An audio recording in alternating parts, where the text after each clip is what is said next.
Hey, how's it going? I hope you're doing well. This is a stack of comics that I just took out. I'm organizing comics. I'm organizing this. Came out of a short box that everything else in the whole short box was Dell, and so this is all stuff that needs to be put where it belongs. And this is Big Shot number 81. It's a 10 center from September of the 40s sometime. We'll get to the inside in a little bit and we'll see when this was in the 1940s. This comes from Uncle Phil here. He's a character from a strip in here called Mickey Finn. And so this cop, it looks like to be a parade. This cop is saying, Uncle Phil, you must stand back and watch the parade. And Uncle Phil, he's got an axe or a hatchet in his hand. It looks more like an axe in his hand.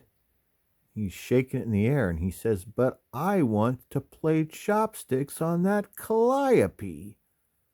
It's going toot, poot, poot, toot, poot, poot, toot. Yeah. So this isn't something that actually happens in a story inside here, because this is an anthology book, and everything happening here in this calliope, these are all characters that are in this book that are in other stories. Like this is Sparky Watts. I recognize him from maybe Joe Palooka, maybe Target, maybe Blue Bolt. This is Skyman. He's in here. This dog, this is a talking dog. I think his name is Bo. I forget. He's in here. I forget this character's name. This might be Dixie Dugan. I forget her name. This is a girl detective. She's going to be in here. This is an anthology title. This is, again, one of those other ones similar to, like, what have we looked at before that is like this? Target is similar to this, I would say. Target is similar to this. Blue Bolt is similar to this. This 1940s era, September 1947, 1940s era anthology stuff that I never saw until recently, until I started buying this stuff. But I was familiar with the art style and kind of with the genre, because National Lampoon in the 1970s used to make fun of all this in their comics in the back of their magazines. There were a number of running strips in the National Lampoon comics that were satires of this stuff. This is Sparky Watts by Booty Rogers. Now, Booty Rogers, he's not very famous. He's only famous in a niche way. So people like him because of I think it was called The Babe. Is it Babe? Was that his title? Anyway, he was very outrageous. Like his stuff, it's very cool. Anyway, yeah, Booty Rogers. I have a book all about him. I don't feel like getting up and grabbing it, but maybe we'll go through and we'll look and we'll see. One day we'll do a Booty Rogers video, and I'll find all the Booty Rogers comics I have, and we'll look at them more closely, and then we'll take a look at that book too, because he might be an artist, a comic creator that you might be interested in, that you've never heard of before, or maybe you've never sought out his work. So this is adventure humor, is what all of this is in here. Pretty much, some of it's straight adventure without humor. But Sparky Watts is adventure humor. So is Dixie Dugan. There's humor in here as well. It's very well drawn.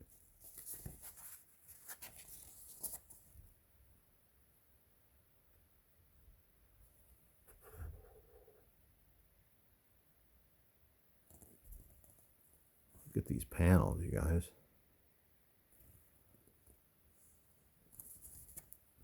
Really beautiful panel work here on Dixie Dugan.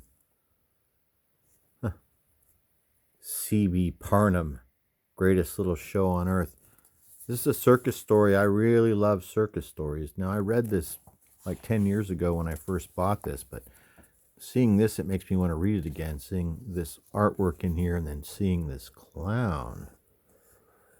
Wow, he really looks like Lon Chaney Sr. in, what is it? He Who Gets Slapped? He also looks a little bit like Art the Clown from Terrifier.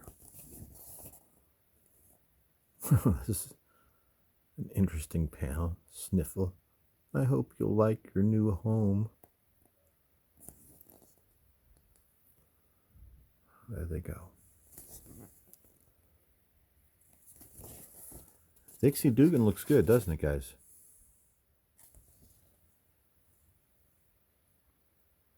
Take care of my babies. Here's Mickey Finn. This is the Uncle Phil that you saw on the cover there. More adventure humor.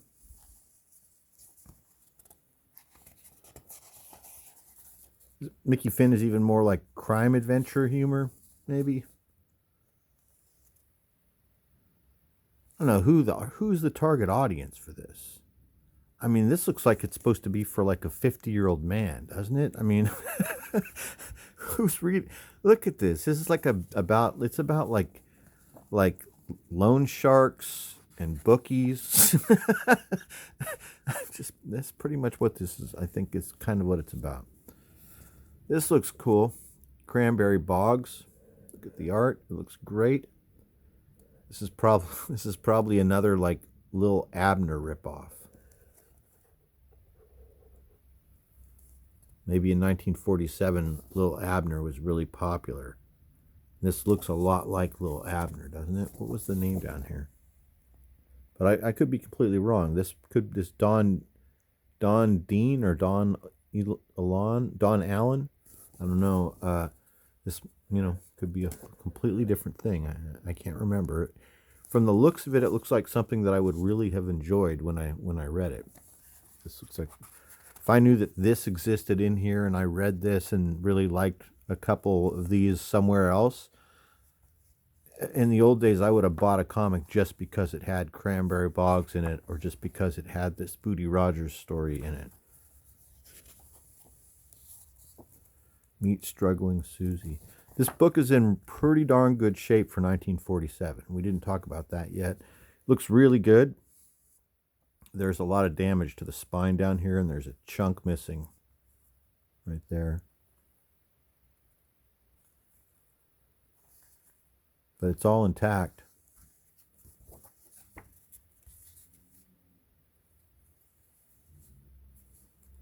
This is a different than not your normal Charles Atlas ad.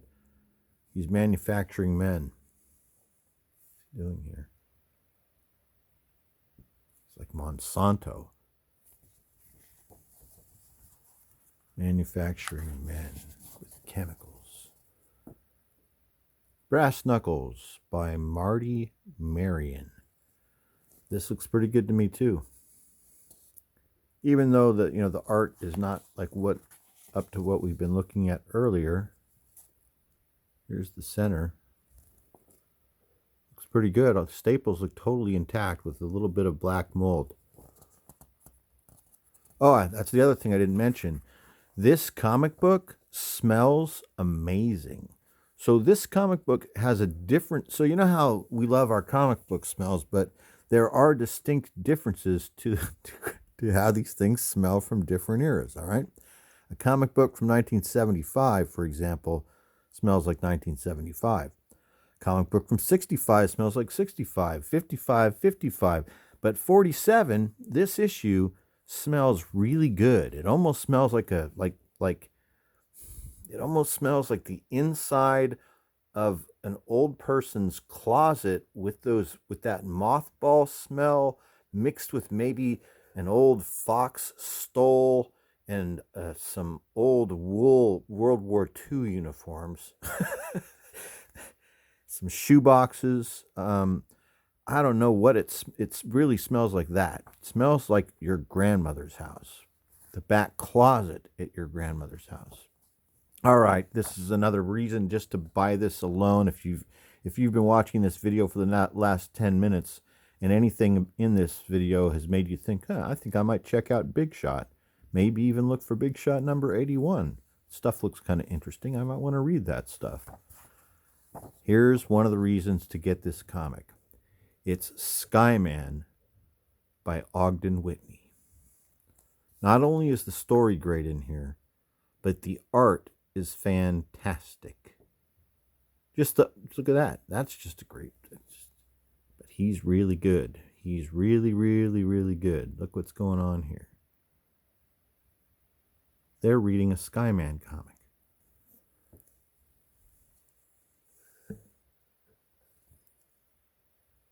Look at this panel work. Ogden Whitney, really, really good.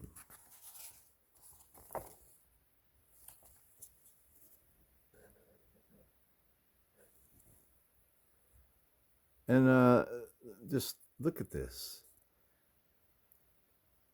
So this Ogden Whitney is really clearly, you could see he looks like a not only a comic artist, but he looks like a professional illustrator and an advertising artist to me. The way he draws, you know what I mean?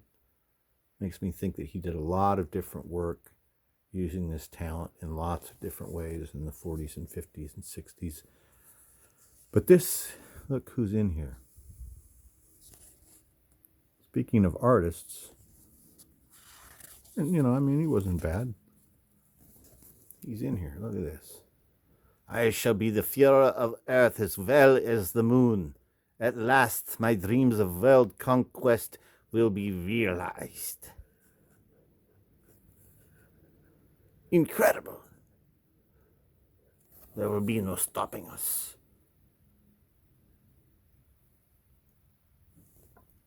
So you got to get Skyman. Look at that. Isn't that great?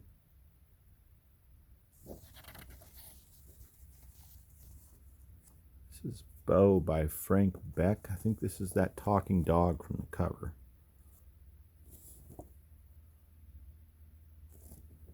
See? And when I mean talking dog, he's like an actual dog. He's not like Goofy or Pluto or like a dog you see in a typical like kids comic.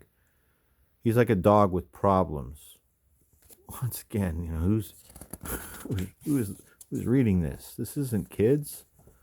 This is not like for little kids, is it? I wonder who was reading Big Shot. Because this is for adults. This looks like for adults to me. I wouldn't even have been attracted to this as a teenager. I only like it now. But this comic and this title, this story, Bo, very much reminds me of the type of thing that was in the back of National Lampoon. There was even a running comic there that was drawn very much in this style, that was about a little girl and a dog that talked to her. Look at that. Oh, wow. Air Force Day. 1 August 1947. 1 August 1947. Air power is peace power. And Frank Beck did this really nice drawing. So his glider crashed, and he's looking up in the air at real life airplanes.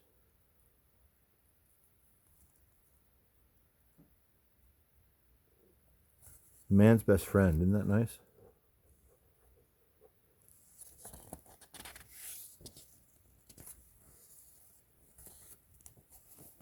Hollywood Johnny.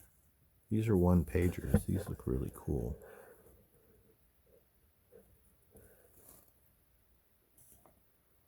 Look at these guys in these zoot suits.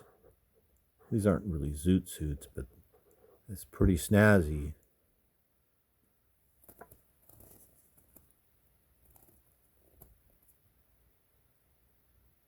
I like that they're in Hollywood. This is cool. This looks like it was good. How's it going, Sonny boy? This is for adults. Pages of Hollywood Johnny. This looks good. Hollywood Johnny looks pretty good.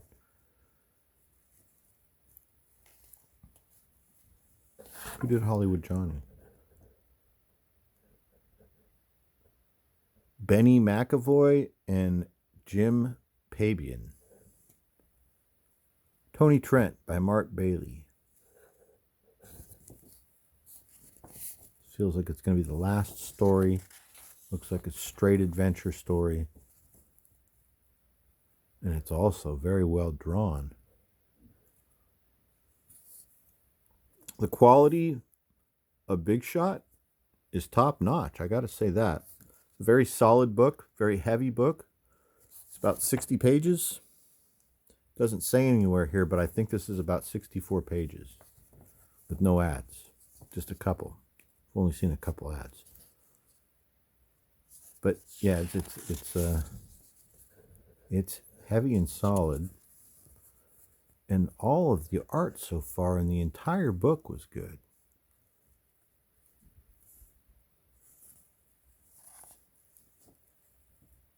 Really cool.